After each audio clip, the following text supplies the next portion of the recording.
Irene bersungguh-sungguh belajar memasak sayur asam bersama Mira di dapur pondok. Ia ingin menyajikan sayur asam terbaik di hadapan calon ibu mertua. Kata Mira, masakan enak bisa meluluhkan hati pria. Ini nyata.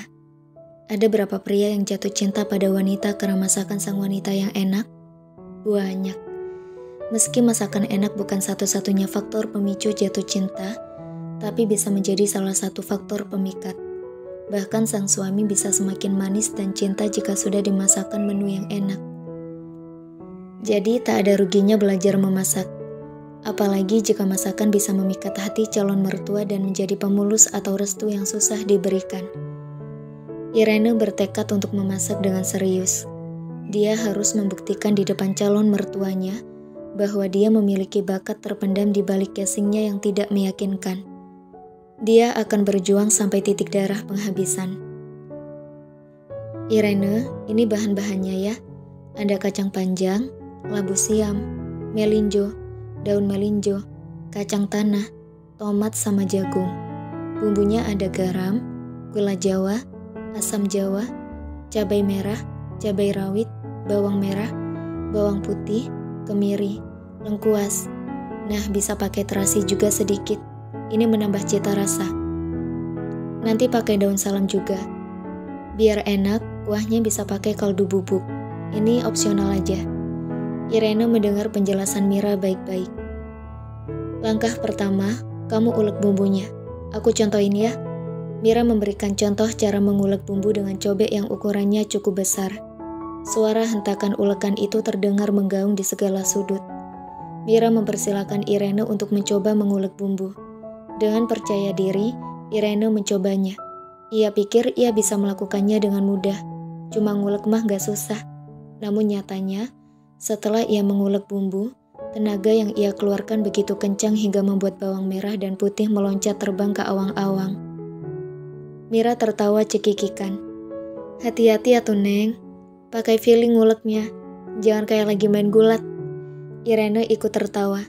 Ia melemahkan tenaganya dan mulai mengulek pakai perasaan, bukan pakai tenaga segede tenaganya Samson. Ternyata ngulek juga susah-susah gampang. Pegel juga ya tangannya. Irene merasakan sedikit pegal di pergelangan tangannya. Ini belum seberapa. Kalau masak untuk penghuni pondok, ngulek lebih banyak dari ini. Namanya juga perjuangan untuk meluluhkan calon mertua. Mira tersenyum lebar. Iya sih. Gini amat ya berjuang buat dapat restu. Alhamdulillah ya kamu dan Aska udah dapat restu mamanya Aska.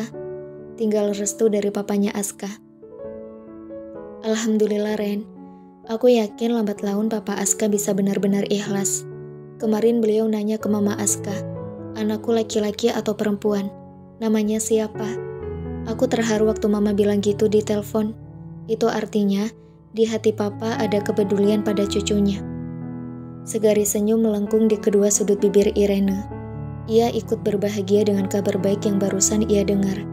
Selanjutnya, Mira mengajari Irene cara memasak sayur asam mulai dari awal.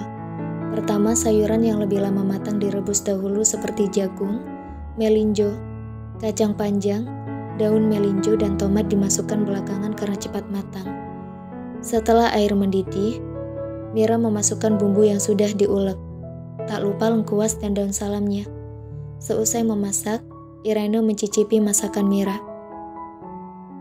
Masya Allah, enak banget Mir.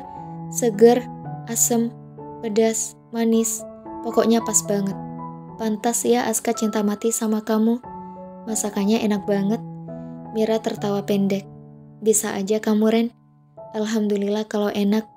Resepnya jangan lupa dicatat ya biar kamu gak lupa. Hafalin cara-caranya. Siap Mir, makasih banyak ya udah mau ngajarin aku masak. Sama-sama, aku seneng kok lihat kamu semangat belajar masak. Sementara di taman pondok, Arham duduk bersebelahan dengan Aska. Mereka berbincang banyak hal, diskusi bisnis maupun agama. Dengar-dengar Irene lagi getol belajar masak ya, sampai minta Mira ngajarin. Aska tertawa kecil. Iya, soalnya sebentar lagi keluarga kami mau ketemuan. Irene ingin mengambil hati ibuku dengan memasak masakan kesukaan ibuku. Arham tersenyum mengingat kebulatan tekad Irene untuk terus berjuang. Ia merasa tidak salah memilih calon istri. Mudah-mudahan perjuangan kalian berhasil ya. Aku dan Mira hingga detik ini masih berjuang untuk mendapat restu Papa. Alhamdulillah perlahan Papa melunak. Kemarin Papa sempat nanya ke Mama, anakku laki-laki atau perempuan, namanya siapa? Arham ikut senang mendengarnya. Aku yakin kalau nanti Papa kamu melihat Hifari, hatinya pasti luluh. Siapapun akan gemas melihat Hifari. Amin, aku harap begitu. Sampai kapanpun ikatan keluarga itu tak akan terhapus. Arham termenung. Pertalian darah dalam keluarga tak akan pernah terhapus. Tak terbesit sedikit pun di hatinya untuk memutuskan pertalian itu hanya karena sikap orang tuanya yang belum mau memberi restu. Lia membuka-buka buku kumpulan puisi dan curahan hati milik Arzan yang ia pinjam dengan paksa. Saat menemani Bibi Rohma ke pasar, dia mampir ke counter Arzan untuk membeli handphone case. Biarpun para santri pelajar baru boleh memegang ponsel di hari Minggu, tapi ia ingin membeli case-nya dulu sebelum dipasangkan di handphonenya nanti. Sebenarnya ada niat terselubung. Ia ingin bertemu dengan cowok berpenampilan sangar itu, tapi hatinya selembut Hello Kitty. Di sanalah Lia memergoki Arzan sedang menulis puisi. Ia tak menyangka kakak dari Ustadz Arham yang dikenal urakan ini diam-diam pandai menulis puisi. Ia pun memaksa Arzan untuk meminjami buku kumpulan puisi karyanya. Rasanya seperti kejutan tak berkesudahan. Tulisan tangan Arzan begitu rapi dan indah, bertolak belakang dengan apa yang terlihat dari luar. Cie, yang lagi baca puisi karya Babang tersayang. Nelly menghampiri Lia yang tengah asik menyendiri dengan buku dalam genggamannya. Iyalah, aku lagi menghayati puisi-puisi karya Bang Arzan. Ya Allah, indah banget puisinya. Bikin aku meleleh, bikin aku baper. Lia memeluk erat-erat buku itu. Jadi kalian belum masuk kelas karena lagi ngumpul di sini? Sabrina menatap tajam kedua muridnya dengan ekspresi datar. Lia dan Nelly kaget bukan main melihat ustazah yang terkenal disiplin dan keras itu sudah mematung dan seolah siap meluncurkan kata-kata pedas berikutnya. Lia pikir ustazah Sabrina berhalangan hadir karena sudah 10 menit belum juga masuk kelas. Lia hanya bisa pasrah. Ia yakin Sabrina akan memberikan hukuman padanya. Maaf ustazah, Lia pikir ustazah tidak hadir. Lia bicara terbata-bata. Sabrina memusatkan perhatiannya pada buku bersampul biru tua dalam pelukan gadis 17 tahun itu. Itu buku apa? Tanya Sabrina ketus. Ini, Lia gelagapan. Ia takut Sabrina marah karena ia menggenggam buku harian laki-laki yang berisi kumpulan puisi. Sabrina menyerobot buku itu hingga membuat Lia terperangah. Lia ingin merebutnya kembali. Tapi Sabrina sudah terlanjur membuka halaman pertama. Dahinya mengernyit membaca nama Arzan tercetak di halaman pertama. Ini buku milik Arzan, pemilik konter depan. Sabrina menilik wajah Lia dengan raut wajah dinginnya. Lia mengangguk pelan tanpa berani membuat kontak mata dengan Sabrina. Buku ini saya tahan. Kamu dan Nelly kembali ke kelas. Tanda Sabrina. Lia hendak bersuara, ingin meminta buku itu kembali. Namun wajah Sabrina yang didominasi aura kemarahan membuat bibir gadis itu mengatup kembali.